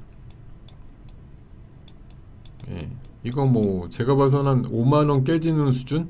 뭐 그 정도까지 좀 기다렸다 잡으시면 오히려 반등을 한번 한 20-30% 노릴 수 있지 않을까, 그런 생각이 들어요.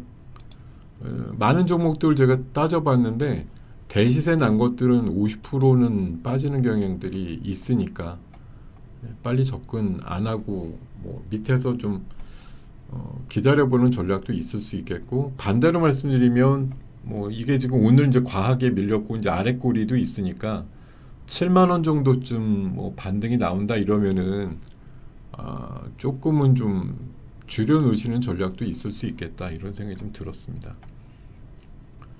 자, 말씀드리고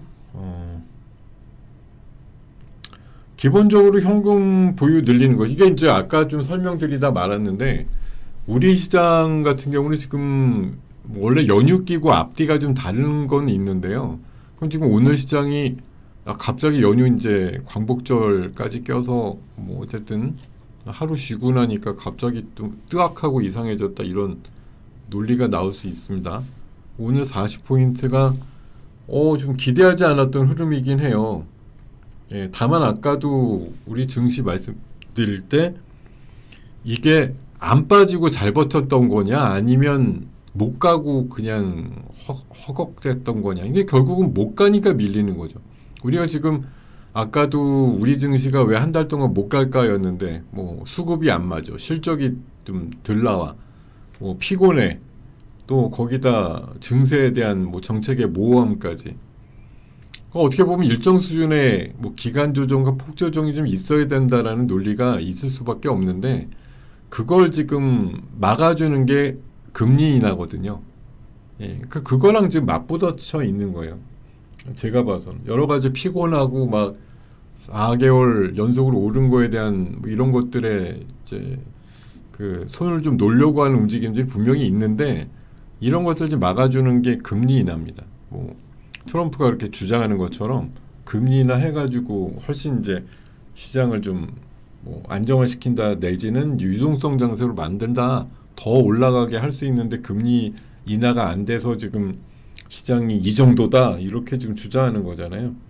예, 그런 것들이 만들어진 시간이 결국 9월 중순이라고 보기 때문에 저는 지금 오늘 시장이 뭐 많이 빠지죠. 지금 40포인트 빠지고 뭐 13포인트 빠져서 800선 간당간당 또 3180선 근데 지난번에 우리가 120포인트 빠지는 날도 있었고 했는데 뭐 그거 이상을 막 뛰어넘어서 많이 빠지면 문제겠지만 저는 어느 정도 선에서 일단 걸릴 거다라고 보기 때문에 뭐 9월달 중순에 그 금리 인하와 함께 한번 슛이 나올 때가 지금보다 전 지수는 높을 것 같아서 완전히 빠져나오는 건 아직은 아니라고 생각해요. 왜냐하면 뭐 완전히 막 폭발적인 상승이 나왔던 적이 전 없다고 보기 때문에 지금 장이 끝났다 보진 않습니다. 제가 계속 말씀드리지만 큰 상승이 한번 나올 때 그때 이제 나오시면 좋겠다는 생각 계속 갖고 있고요. 아직까지는 그런 상승이 도모되지 않았기 때문에 아직은 아니라고 봅니다. 그리고 오히려 뭐 이제 다음 주 정도 한미 정상회담에서 사실 우리가 이제 걱정스러운 눈으로 많이 쳐다보잖아요. 뭐 또 트럼프가 뭐 되게 막 요구할 것 같은데 막 이런 생각들 많이 하면서 보고 있는데 뭐 의외로 또 뭐 차분하게 끝났다든지 뭐 그럴 수도 있는 거잖아요. 그러니까 아직 뭐 미래에 있는 몇 가지 사항들, 뭐 우크라이나 이슈를 포함해서 뭐 반도체 관세도 지금 뭐 300% 고율 관세에 대해서 걱정을 하고 있지만 지난주에도 계속 뭐 100%든 200%든 얘기 나왔던 거고, 예. 우리나라 삼성이나 하이닉스 미국에다 꽤 짓고 있는데 뭐 뭔 걱정인데 뭐 이렇게 또 넘어갈 수도 있는 거란 말이에요. 지금 이게 뭘 가지고 이걸 계속 만들어서 끌어내리고 있는지 저는 조금 의아하긴 해요. 뭐 삼성하고 하이닉스가 지금 당장 관세 맞게 생겼냐? 이거 아니잖아요. 최소한 뭐 트럼프가 계속 사전적으로 얘기하는 것처럼 처음엔 낮은데 뭐 1년이든 2년 안에 이제 계속 뭐 세게 올린다 이런 얘기이기 때문에 열심히 지겠다 이렇게 뭐 약속을 하거나 액션만 좀 하면은 일단 넘어갈 수 있는 부분 아니냐 그런 생각이 많이 드는데 생각보다 좀 오늘 시장은 조금 의외다 그런 생각이 들고 어떻게 보면 뭐 그런 걸 수 있겠죠. 뭐 연휴 지나서도 그냥 뭐 무난해 이렇게 안심을 하고 넘어갔더니 뭐 생각지도 않게 오늘 또 한 방 꽉 맞네 이런 생각이 좀 드는 하루일 수도 있습니다. 다만 이게 오늘 하루만 보면 뭐 내려갔죠. 근데 내일과 또 모레 또 목요일과 금요일까지 따져보면 결국은 위아래 등락을 하면서 결국은 평균점에 맞춰진다. 저는 결국 3200에 또 맞춰질 것 같고 뭐 800 한 10선 정도에서 800 사이 요 정도쯤에서 오가는 뭐 코스닥과 코스피의 장세가 나올 걸로 보기 때문에 오늘 뭐 월요일 날 시원하게 좀 내린 게 당연히 기분 악상 뭐 별로 좋지는 않지만 그냥 매는 이번 주에 한번 빨리 맞았다 이런 생각으로 보시면 차라리 그 다음 날짜가 편할 수도 있어요. 네. 어,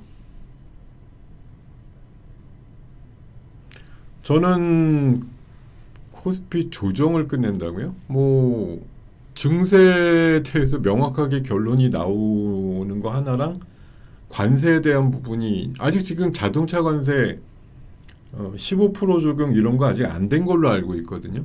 일본도 그래서 뭐 계속 미국에다가 요구하는 걸로 알고 있는데 지금 뭔가 미국이 뭐 선언을 해서 진행이 되는 것들이 명확해지는 거, 뭐 그럴 때 한번 시장은 슛이 나오지 않을까? 또 금리 인하가 딱 결정이 돼서 근데 저는 한 9월 한 17일 날 우리 새벽에 금리 뭐 관련된 사인을 받게 될 텐데 빠르면 9월 17일에서 18일 사이가 예, 가장 높은 지수대에서 상승이 마무리될 가능성이 높다고 봅니다.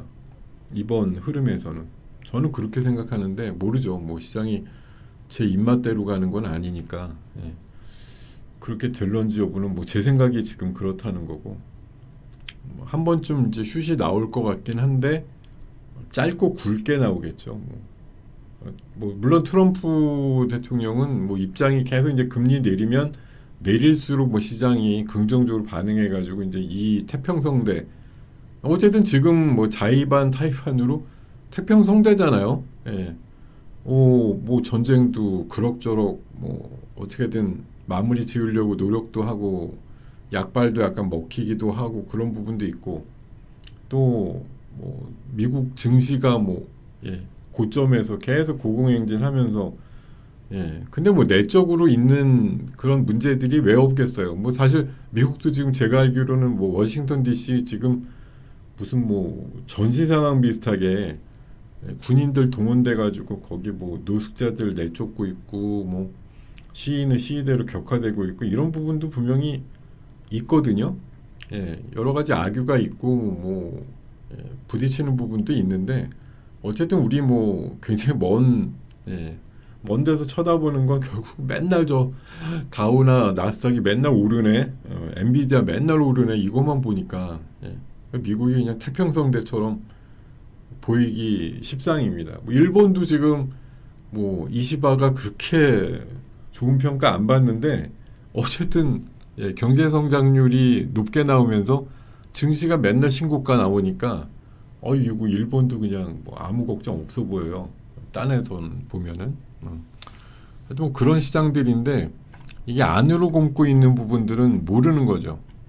예, 우리가 지금 뭐 중국도 그냥 밖으로는 뭐 그냥 뭐 히토류 가지고 막 아지 뿌리면서 미국하고 맞짱 뜨는 것 같고 이러는데 뭐 누군가 또 다른 시각으로 보면은 중국 지금 큰일 났다 이렇게 보는 사람들도 많아요. 뭐 얼마 전에 그 시진핑 뭐 실강 얘기도 잠깐 나오기도 했었습니다만 어쨌든 과잉 생산에 따른 뭐 그런 거 그리고 뭐 누군가 그렇게 표현하더라고요.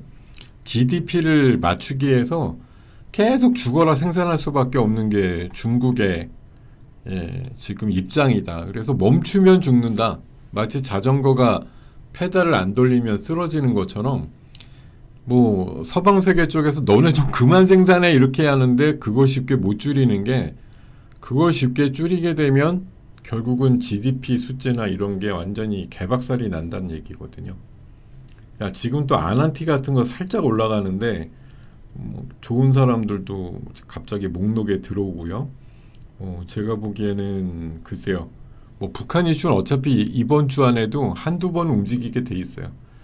다음 주 정상회담 앞두고 긍정적으로 움직일 수 있는 건 뭐 북한이 맨날 뭐 해명하고 장난치지 말아라 뭐 이런 얘기 하는 거 아니기 때문에 결국은 우리 대통령이나 트럼프 뭐 행정부 쪽에서 계속 이제 비핵화를 위해서 뭐 힘을 합쳐보자 여러 가지 또 뭐 북한에 대한 제안들 이런 것들 하면서 뭐 유화적으로 어쨌든 접근하려고 하는 쪽이기 때문에 뭐 북한 관련해서는 어쨌든 이번 주 내로는 뭐 긍정적이다. 근데 아무래도 25일 날 회담이니까 그 결과에서 뭔가 아마 도출이 되면은 그때 북한이 아마 또 뭐 좋은 반응 나오겠습니까? 신경질 내겠죠. 예.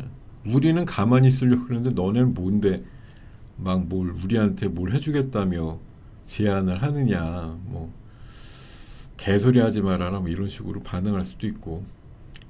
근데 뭐 확성기도 우리는 해체한 줄 알았더니 뭐 해체도 안 했다 그러고 이거 뭐 어느 장단이 맞는지 정확히 알지 못하겠습니다. 우리가 뭐 DMZ 가가지고 직접 확인한 게 아니니. 예. 어쨌든 뭐 제가 보는 이번 주 내로 뭐 한미 정상회담에서 이제 움직일 만한 그런 섹터는 이제 북한 이슈인 것 같아요. 예, 이쪽 이슈가 어쨌든 저쨌든 좀 생명력이 있는 거죠. 예. 그렇게 좀 보시면 좋을 것 같고요. 자, 또 질문이 뭐가 있으셨지?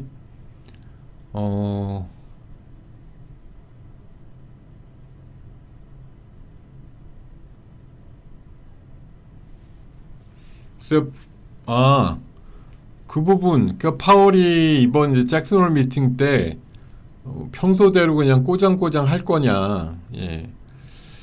아니면 이제 마지막이니까 그냥 좋은 게 좋은 거라고 뭐 트럼프의 어떤 의견을 반영해가지고 근데 원래 잭슨홀에서 여러분들 뭐 대단한 얘기가 나올 것처럼 매년 기대값을 갖고 있다 이러시는데 솔직히 제가 알기로는 잭슨홀 때 아무 얘기도 안 나오는 게 정상이거든요. 거기가 그런 얘기 하는 자리도 아니고, 예. 뭐가 나올 거라고 자꾸 기대들 하시는데 저는 아무 얘기도 안 나올 것 같아요. 예. 왜 거기서 엄하게 뭐 금리 결정 관련해서 무슨 얘기를 괜히 왜 해요? 9월달 연준회의 끝나고 기자회견 때 하면 되는 걸. 거기 파월의 성정상 그런 얘기를 잘 안 하는 스타일로 저는 알거든요. 그러니까 뭐 얘기가 나올 거라고 자꾸 그러는데 별로 그렇게 명확하게 얘기 안 할 것 같다는 거죠, 제 생각에. 그럼 뭐 비둘기든 매파든 별로 그렇게 얘기 안 할 것 같습니다, 제가 봐서. 네.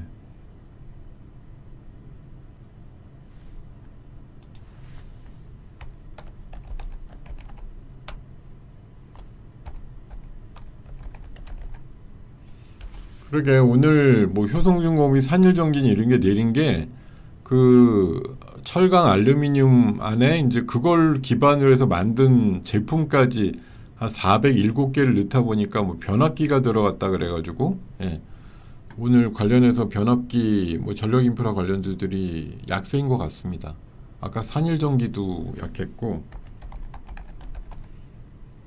50% 관세를 이게 뭐 맞는 항목에 딱 들어간 건지 아닌지는 저도 모르겠어요. 어쨌든 변압기가 거론이 되니까 약한 흐름이 나오는 건데 저는 솔직히 근데 변압기 그러면 뭐 딴 나라에서 훨씬 덜 맞고 어차피 똑같잖아요. 어느 나라든 50% 맞는 거 아니에요. 만약 변압기 그냥 일반 변압기든 특수 변압기든 맞는다고 하면 거기서 뭐 유불리가 있나요? 우리나라가 특별히 아니지 않습니까? 그리고 아니 뭐 따고 배짱이라고 우리가 안 주면 니네 어떻게 할 건데 뭐 예. 훨씬 뭐 물론 그 안에서 또 다툼이 있겠죠. 관세를 훨씬 가격적으로 덜 녹여가지고 뭐 주는 애들도 있을 거고 아닌 애들도 있을 거고 뭐 거기서 약간 또 뭐 경쟁이 붙을 수는 있겠지만 기본적으로 저는 뭐 우리나라 데이터가 그렇게 막 많이 빠그라질 것 같지는 않은데 이제 그런 건 있겠죠. 아무래도 이런 이제 낌새가 있으면 사전에 이제 미리 땡겨서 많이 수주 간 다음에 일정 부분 공백이 나오게 된다. 예, 일단 급하게 수출 물량은 단계 확보했다 이런 관점에서 아마 흐름들이 뭐 제가 최근에 화장품 얘기도 그렇게 드린 바가 있어요. 1년 거 뭐 미리 사놨다며 관세 때문에 그럼 1년 동안 쓸 동안은 특별히 더 안 살 거 아니냐. 그런 면에서 관세 해당 부분을 화장품에 대해서도 약간 좀 어떻게 보면 엽기적 효과가 나올 수 있다. 다음번 분기에는 좀 훨씬 덜 샀다 화장품을. 왜냐하면 미리 다 땡겨놔서 샀으니까. 뭐 그런 면들이 있지 않겠느냐 그렇게 해석을 해드린 바가 있는데 결국 뭐 지금까지 굉장히 흥했던 섹터이지만 관세 부과 이슈가 있다고 하는 건 어쨌든 지금 제가 봐서는 뭐 얘네들도 그러겠죠. 이게 결국 협상을 통해서 얼마나 다시 또 낮아질지 모르겠지만 변압기 이슈는 제가 봐서는 우리한테는 뭐 을이지만 갑의 위치 같다고 생각되는데 뭐 발전한 애들이 처음에 이게 이를테면 50% 올랐어요. 변압기가 갑자기 15% 올랐다가 뭐 35%가 더해졌다 이렇게 해서 만약 가격이 한 30%쯤 더 올랐다 이렇게 되면 아무래도 주문에 좀 주춤되겠죠. 한 분기나 뭐 한두 달 정도는 뭐 그런 관점에서 약간 약세 흐름이 좀 나올 수밖에 없고 이게 뭐 한미 정상회담 이런 거에서 얼마나 정교하게 다듬어질지 모르겠는데 결국 니네 필요해서 많이 수입해 나가는 이 뭐 다른 대안도 없는데 이걸 관세를 이렇게 붙여야겠느냐? 우리는 관세다 녹여가지고 가격에 그대로 그냥 35%든 뭐 50%든 반영해서 그냥 판다? 다른 대안이 없으면 그냥 뭐 니네 비싸게 살 뿐이다. 이렇게 뭐 강하게 또 좀 둘러붙여야 되는 거 아닌가? 그런 생각이 듭니다. 일단은 뭐 제가 봐도 오늘 저도 알고 있는 범위는 어쨌든 철강 알루미늄 50% 관세에 해당되는 품목이 400개 정도 늘어났는데 그 안에 이제 변압기도 들어있다 이거거든요. 그러니까 이거에 맞춰서 그냥 설명을 드릴 뿐이에요. 지금은 뭐 더 앞으로 협상의 여지에 따라서 어떤 방향성들이 나오면 추가로 AS 해드리도록 하겠습니다. 자, 26분까지 되었네요. 그러니까 하루 오르고 하루 내리는 정도라고 봐요. 예, 결국은 시장은. 그러니까 아침에도 말씀드렸는데 제가 아침에 제 가이드 계좌 현금이 한 16%였는데 지금 22%거든요. 아침에 이제 뭐 단기 매매하고 약간 올랐을 때 팔고 이래서 조금 현금 조금 더 늘려놨는데 아직 마이너스 40 됐다고 뭐 새로 신규로 들어가지는 않았어요.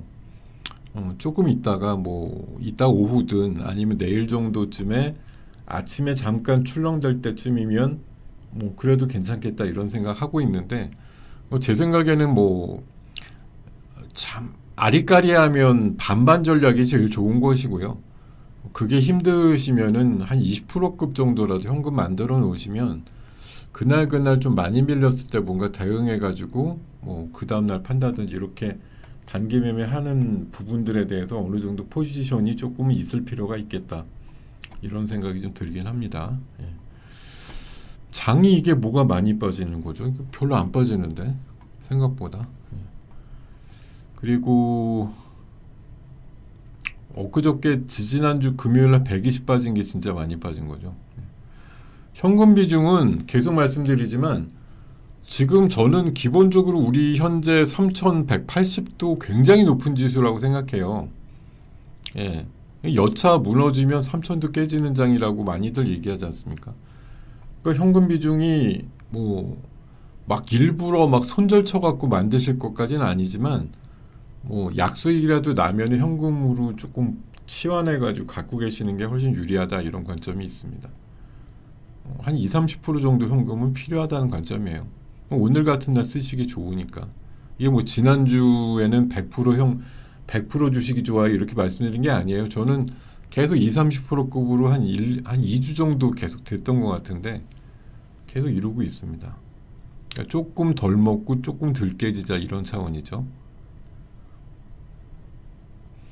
그 양도세 이슈는 금방 결론 안 낸다고 제가 여러 번 말씀드렸어요. 패를 일부러 빨리 까지를 않습니다. 그러니까 빨리 결론 안 난다고 생각하시면 돼요. 그러니까 짜증내는 거죠. 예. 자, 지금 28분 정도 되었으니까 이제 좀 인사하면서 마감해야 될 것 같네요.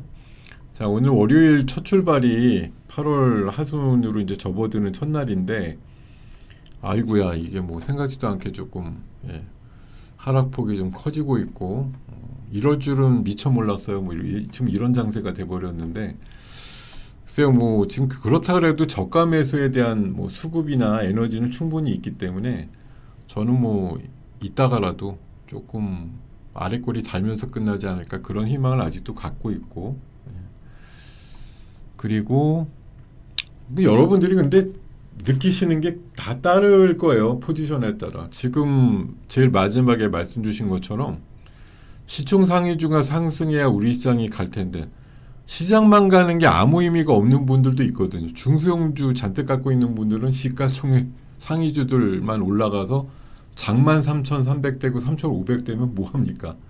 야, 2,000개 되는 개별주들은 하나도 안 가는 장이 나올 수도 있는데 사실 갖고 있는 포지션에 따라서 막 갖고 느끼시는 게 다 다르실 거예요. 예. 자, 요렇게 하여튼 금마무리 하면서 11시 30분 됐으니까 질문은 이제 내일 받고 갑자기 금마무리 하겠습니다. 자, 7부 순서도 마저 잘 들어주시고요. 내일 10시에 다시 찾아뵙도록 하겠습니다. 여러분들 감사합니다.